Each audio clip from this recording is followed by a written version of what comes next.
Welcome to Field Forward, the ultimate A to Z podcast for field operation professionals. In this podcast, just like every week, we explore the latest trends, strategies, and top tips for optimizing productivity and efficiency in industrial organizations.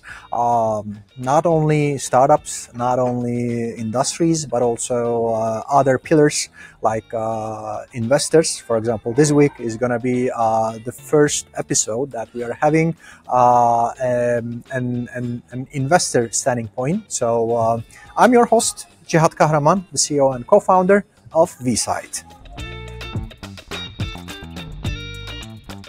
And today, the head of business development at Startup Wise Guys, our very own Startup Wise Guys, our very own Mariia Tintul is with us.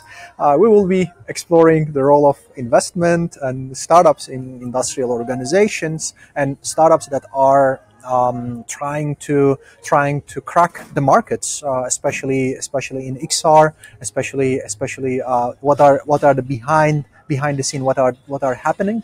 So joining us, Mariia from Startup Wise Guys. Welcome, Mariia. Hello, and thank you for having me. Sure, very, very happy to have you here. I'm very glad. I think we have met back in 2019 when we were in the acceleration program in Vilnius. It's been a while. In Startup Wise Guys. Yeah, exactly. And you were a mentor back in that time there. And then, but now we will learn more. So yeah. Can you tell us about yourself? I know you very well, but can you tell us about yourself and how you got involved with Startup Wise Guys and what was your kind of inspiration? What is the behind the scene? Sure, happy to. First off, thank you so much. I think it's super important to have podcasts like yours, and I'm hoping that you gain your audience.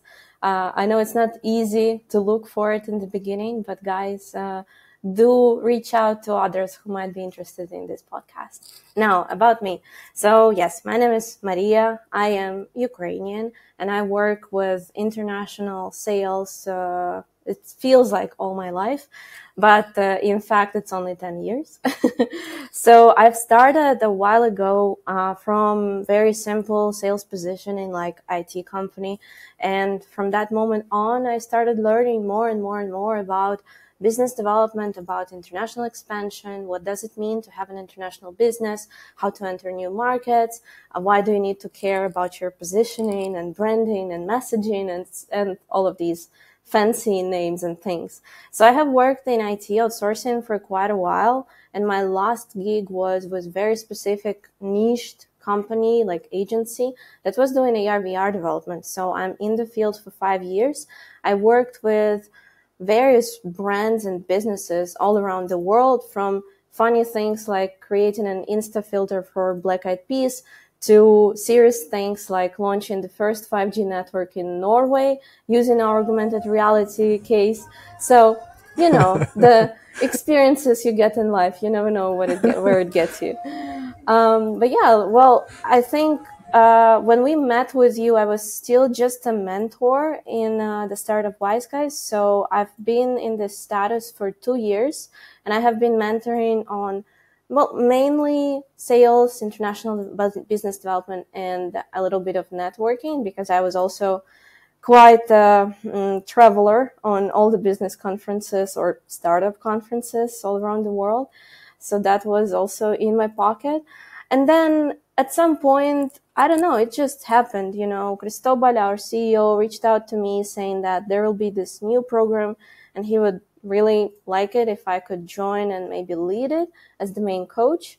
I felt it's an interesting challenge to have, so I joined, and I didn't even finish that first batch, but I was promoted to head of business development. So I started working with him on business expansion, looking for new opportunities, opening new verticals. For example, XR that we opened just last year in the Wise Guys. I might have had a couple of things to do with it. And yeah, so if you don't mind, I will just talk a little about the Startup Wise Guys. We're an international investor. Absolutely. Absolutely. We're an international investor. We have quite a number of portfolio companies in our investment portfolio, and we're an accelerator. So we work with pre-seed stages and startups from all over the globe. Amazing. But when you were talking about your journey with Startup Wise Guys, I heard this story like a lot, like not story, but I heard this starting point a lot. Like, yeah, we met with Cristobal and this happened. Or, yeah, we were just like there with Cristobal and that happened. So I heard We this a have lot of times. So this is crazy. yeah, Yeah, yeah, we have a yeah. And, funny but saying that you please. need to have a coffee with Cristobal. Like everyone has that coffee with Cristobal moment where they were like, "Okay, I'm getting hired." Exactly, exactly.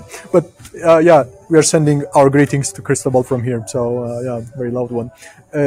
Anyways, but yeah, speaking of startup wise guys, I want to ask you more actually. That like the thing is, I mean, since 2019, startup wise guys also grew enormously. Like currently, as far as I know, you have like around 400, right? 400 active Yeah. investments, and it is obvious that there must be a deliberate approach in your investment focus in terms of industries, etc. Like, and could you please elaborate on the strategy back in the stage? Like, how do you go to the selecting specific sectors for your portfolio, Mm-hmm. or you don't have any specific kind of focus? You're just like getting everything. Like, how does it happen? What is the strategy behind it? We're actually quite detailed in terms of where we invest, although hearing the number of 400 investments, you would think that that's maybe not the case. But no, all 400 are in B2B. That's the silver lining. That's our expertise. That's how we differentiate on the market. So all of the startups in our portfolio are B2B focused. And then look, we're on the market for 11 years. So, of course, there has been an evolution to the investment thesis, right, all along the way. So, back in 2012, when we just started, it was B2B SaaS. And back then, it was already super detailed, right? Because, like, wow, SaaS companies are only just starting. So, but now it's every second business out there, especially like in the digital field. It's like almost every 8 in a 10 startup room. So we Just like had to what's going to happen differentiate. with I'm sorry, just like what's going to happen with AI startups, I think in Oh five, yeah, six oh years, yeah, it's going to be exactly the same. exactly. Yeah, yeah, yeah. So of course we had to like differentiate, and the first vertical that we opened specifically was fintech. Then we went into cybersecurity, sustainability, extended reality. We've tried a couple of things around industry 4.0, but I wouldn't say that we found our approach for it to become a separate vertical just yet. So it's still under our general B2B SaaS. What else? This year, I'm opening a Web3 program, and next year, we will have our very first property and construction tech vertical batch.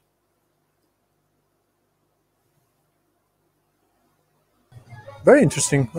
Very, very interesting. Great. I mean, yeah, like, but like overall, how do you identify the startups to invest in? Like, what are the criteria to consider? Because I Mm-hmm. want this episode. I mean, I got a lot of inquiries from startups that we know about, like, get to know startup wise guys. Also, that's why I wanna address those questions also. Like, I mean, what Happy are the to hear. criteria Yeah. of startups, especially what happens there? What is what is Mm-hmm. what is the promising startup for you? Well, to be very fair, since we're playing in the pre-seed game, which is very early, we're mostly making our bets on the founders team. Like, of course, we have some technical criteria. So the company has to have a MVP that is working. The company has to have some first traction. It can be POCs. It can be LOIs with potential customers. It can be payments, which also ranks you a bit higher in our pipeline in terms of selection. But generally, we're looking in the very first initial traction. We just need to know that there is someone out there needing your product. So that's how I can quantify it, right? And then, yeah, so we're a pre-seed investor. Our average investment ticket is usually 100,000 euros, and we have the follow-on opportunity of 250. What else? We are working with mostly the pre-seed startups. We do not do any direct investments. And also we give the preference to 2 and more founder driven teams. So solo founders are more exception from the rules for us, simply because, you need partners in order for you to survive on the market. So That's also our thinking behind it. And then, yeah, well, when we're looking into the verticals that I have named, I guess the main thing is that we have specific funds that are operating and investing in those verticals.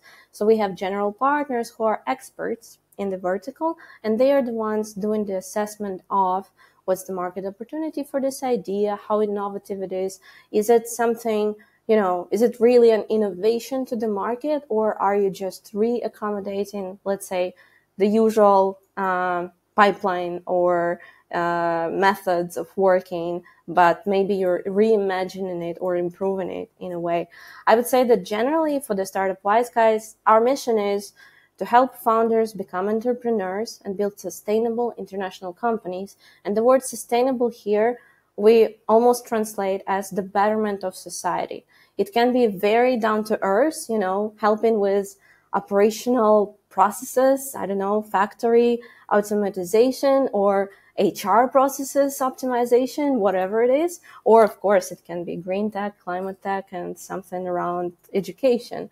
So we're quite broad because we have this B2B SaaS program and we're running it twice a year. So that's where, if you're not under any of the named specific verticals, you can still go to this B2B SaaS, usually Bilbao or Tallinn program, and there we would find a place for any product from the market.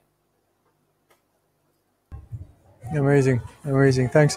When you mentioned all the story, I remembered my first kind of touch point with Startup Wise Guys. Cristobal was doing the pitch, like introducing Startup Wise Guys to the startups, and the first slide was we help founders to become entrepreneurs. So that was the main motto back in that time on the slide. So I guess it is kind of related. Yeah. Cool. And I want to get a bit personal, of course, here. And I want to ask you, why did you invest in VSight in particular?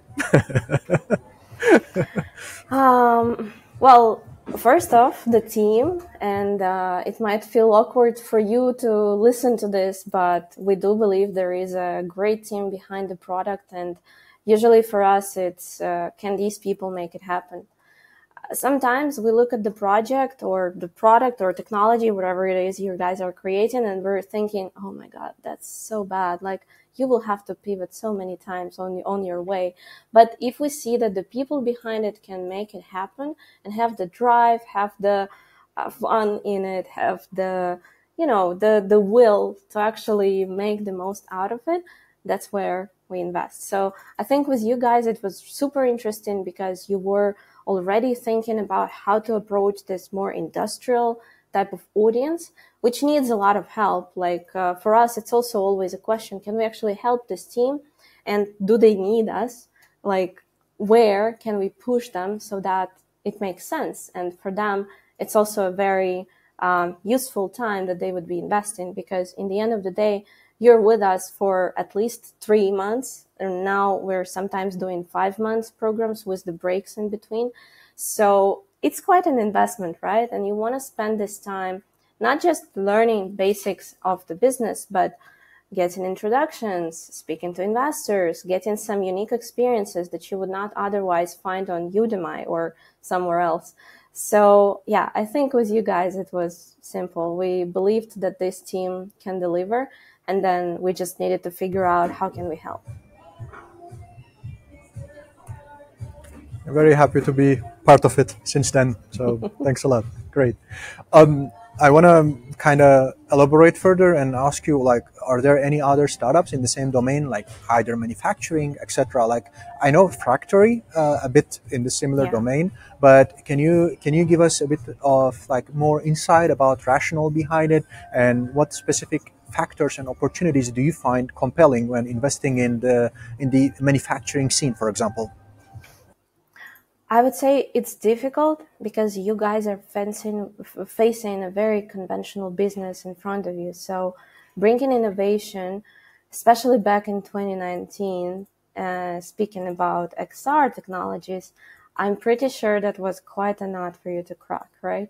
So I would say that over these Oh my God, it's been 4 years. Over these 4 years, there has been more and more openness to the XR technologies overall. So I think larger corporates are, getting there. They are understanding that, hey, okay, it seems like it's inevitable for me to try at least. So they would be more open. But I guess you're the one to tell all the experiences about how it's difficult to actually open the door, especially when you guys were starting. Oh my, like don't like I can just speak until the morning about this. I mean, I remember like we would bring some XR tools or smart glasses to the meetings with with big corporations, and the big guys would come and just like look at it and take selfies with it, and they would just go, like, Mm-hmm. okay, guys, like we are here for the meeting. Would you like to hear more and stuff? So no, like, No, it's so a theme I can park now. talk about this until the morning, I think. Yeah, yeah, Yeah, yeah. But I guess yeah. like in 4 years also a lot of things happened, So I mean, with metaverse, with Apple, I mean, it is obviously kind of opening new doors. People knows about it, and I guess COVID, especially for our industry, for remote work and for more digital work, I think like even though maybe the pandemic is over, but I guess the perception and the sea level, especially in manufacturing companies, is completely dramatically changed. So I guess that is the biggest impact in that 4 years that happened, because now the barriers are much lower, I would say, comparing to Hmm. 2019, like the beginning time. So I would say it Yeah. is much more different. So Well, I would even say that probably yeah. even from the Um, structural perspective, the companies have changed because they now have the innovation managers. They now have a different approach to actually running POCs and working with different startups, right? So they have the vehicle to actually implement this, Absolutely. and they don't see XR as just theme park, right? But they actually see that there are so many competitors using it, so potentially we need to implement it. But back to your question, from our portfolio, we do have more investments in industry 4.0 or just general, manufacturing and like these heavy industries background. We have such investments in our sustainability. On that very first program, when I joined, I had two teams from Latin America doing automatization of the manufacturing floor, is one of them. And then another one was doing more like logistical chains and a digital dashboard for you to see all the processes all throughout the manufacturing facility, because they had actually more and they could combine it all into one dashboard. So I think why we're investing in this industry, well, it's obviously necessary. We all see how this world works and there could be so much innovation implemented. And then of course on the other side, it's also a very difficult field, so we want to try to give new perspective and new resources to the startups that are trying to enter it. Interesting one. Interesting one. Yeah, yeah. But overall, I think it is also still very hard. I mean, nothing changed with like working with big corporations as a startup, especially in the XR or manufacturing. Like, for example, like, do you have any tips for startups that are kind of trying to collaborate with established industries to make them more innovative, make them more like digital, enhance their efficiency? Uh, do you have any tips on your side? Have you what are the key things that you would suggest for a startup that is trying to crack a very very very very conservative market like ours? What what are Yeah. what are the key things for you? Yeah, I'll put my sales hat on. I would say you need to find your champions that would actually bring you to the table. So you either need to find an interesting, for example, consultant or integrator, or somebody who is already working with these people, and then you need to sell to them the idea of how much better the world would have been if your innovation have been implemented with their customers or their partners. So it's kind of, I don't know, when you're very early stage and you're just starting, it has to be charity from their side, but then they have to believe in the idea. Maybe you can take them as an advisory board member, or, maybe you can give them even, I don't know, 1% of your business, but they would become your advocate on the serious level. Not just somebody saying, oh, wow, yeah, that's so cute, that's really nice, good luck in your market entry, but actually do this with you and champion with you. And then you can do the same in the organizations, especially with more open-minded positions like innovations managers, or, people that work on implementing new methodologies and processes into the company day-to-day routine. So I would say that, the first steps are always looking for a trusted, respected voice that could speak on your behalf, or that could introduce you to the grown-ups table so that you can enter and start your conversation. Very nice one, and I would totally agree. I would totally agree. For us also, that is the main strategy overall. But I would totally agree with everything that you said. So cool. Also, I know that especially for XR, you like, as far as I know, you've run two XR batch in Startup Wise Guys, right? And also, that was the first acceleration investing in XR in Europe, as far as I know. That's also what I know. So, how do you see the current status of the market? I mean, a lot of things have changed since those batches. Also, like Metaverse was Whoop, and then like Apple Vision Pro, since like we were waiting for since 2017, I guess. So, what is going to happen? Like, what is the current status, and how do you see the next 2-3 years in the market? What do you see here? Oh, that's a good one. Thanks. Well, so I will start from the beginning. Yes, basically, we have opened the first investing program in Europe that is working with XR startups specifically, and it is not focused on only educating them about XR, if you know what I mean, but actually bringing them to the general business perspective, entering doors, opening doors for them, and so on. There are a couple of programs, of course, on the European level around different initiatives on XR field. Most of them are mentor-driven, not investment-driven. And I think actually the numbers behind our applications funnel have obviously shown that there was such a need for a business acceleration program with investment involved in this field. So we started last year, and actually when I was drafting the program, it was super funny because we were right after the Meta have renamed. So we have been seriously considering whether we should name it Startup Wise Guys XR or Startup Wise Guys Metaverse. And we decided towards XR because we think it's more serious. And if we just called it Metaverse, we were so afraid to receive tons of shit as applications and like businesses that are applying. But yeah.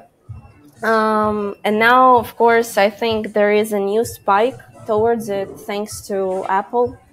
So the Vision Pro release, it has sparked some eyes on the market. I don't know how to even explain it. It's like my previous experiences have also been around working with creative agencies, like branding agencies in Ukraine. And from 2018, I have been trying to do as many lectures about XR as I could. So I would enter the room full of salespeople in the branding or creative agency, and I would give like 1 hour of examples of how different brands are using XR in their marketing campaigns, because I thought it's one of the drivers. And now I know one of the directors of the creative agency out of Ukraine that, he was like, oh my God, this Apple Vision Pro is actually finally telling me that we can do something in XR. So I think maybe not in our field, because we're geeking out about XR for a while now, right?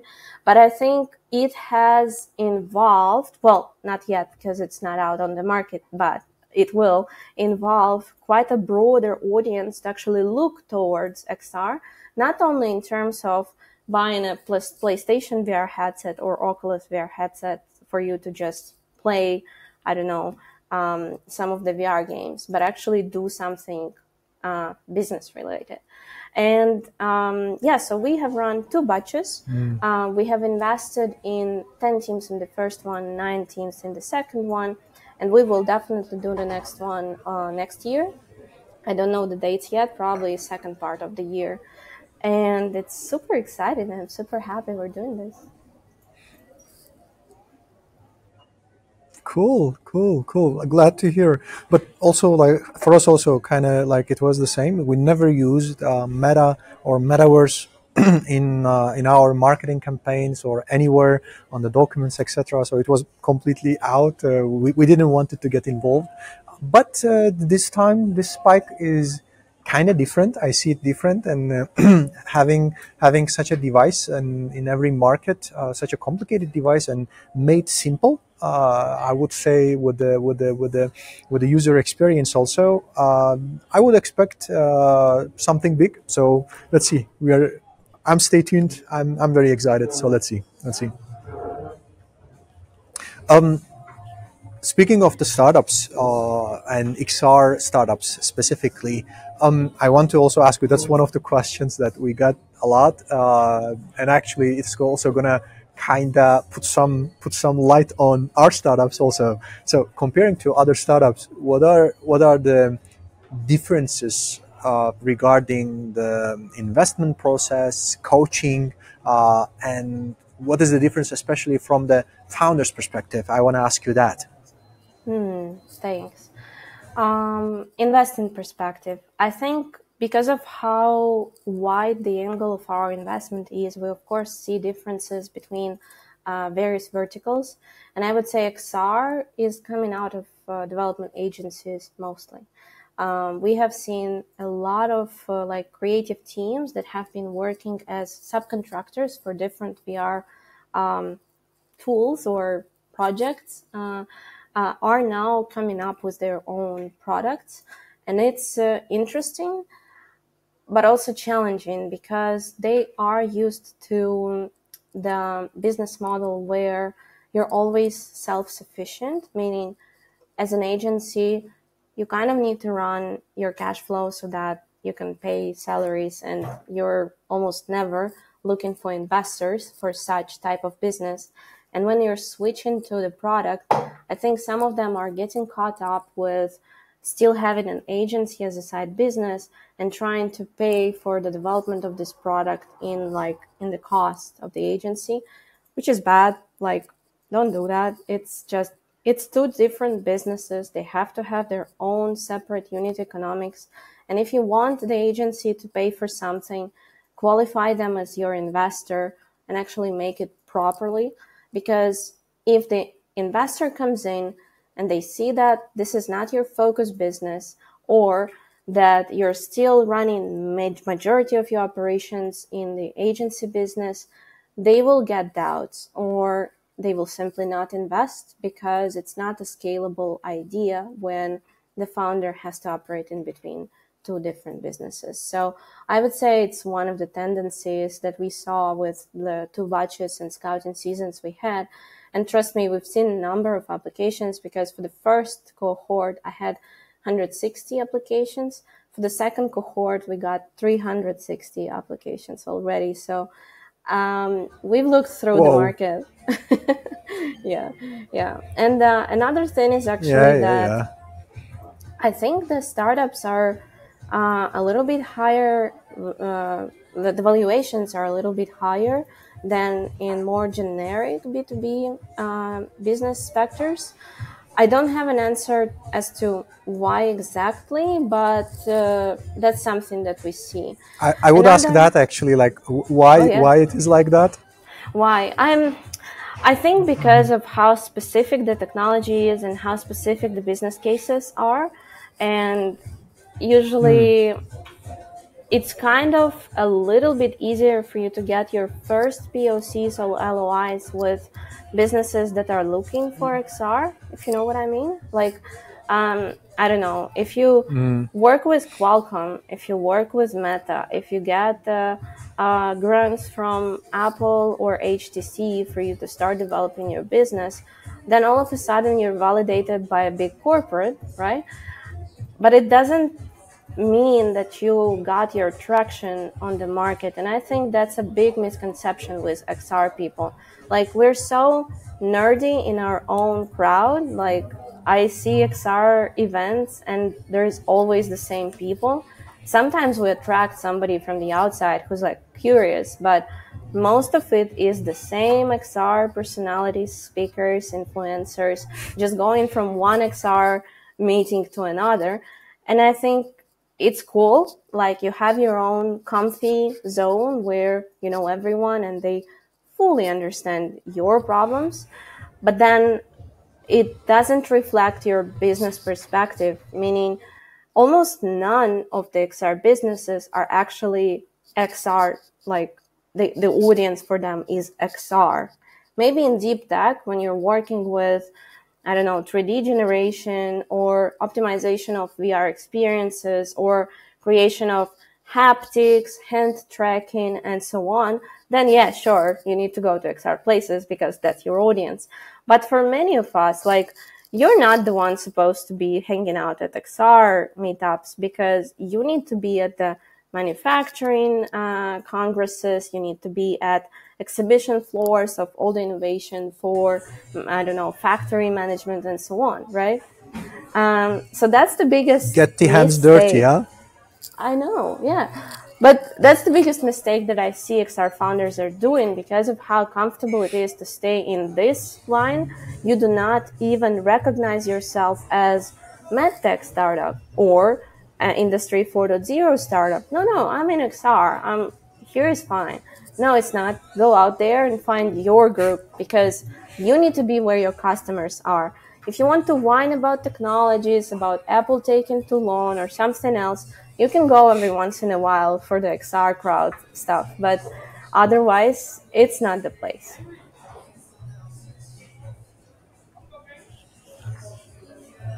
Good one. Good one. Good one. Cool.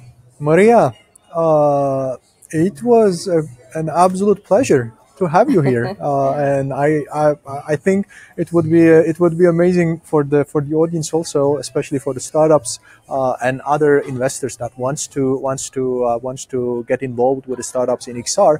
I think that could be something very important also. But I would like to thank you very much Thank for joining you. us today and sharing your insights, making this show much more compelling. So thanks a lot. It has been an absolute pleasure. Pleasure is mine. Dear And audience, don't to forget to everyone, react. Don't forget to like, subscribe, share, all the exactly. perky things that these platforms need. Please do that. Amazing. Thank you very much, Mariia. And also from the audience, we would love to have your feedback. Please leave us a comment and like, subscribe, just like Mariia said. So please do everything that's possible. And last note, if you have any question, please send us, record and send us through the link below, and we will definitely include this on the next shows as a question to our guests. So. Thank you for listening. You just listened Field Forward, the ultimate A to Z podcast for field operation professionals. My name is Cihat Kahraman, CEO and co-founder of VSight.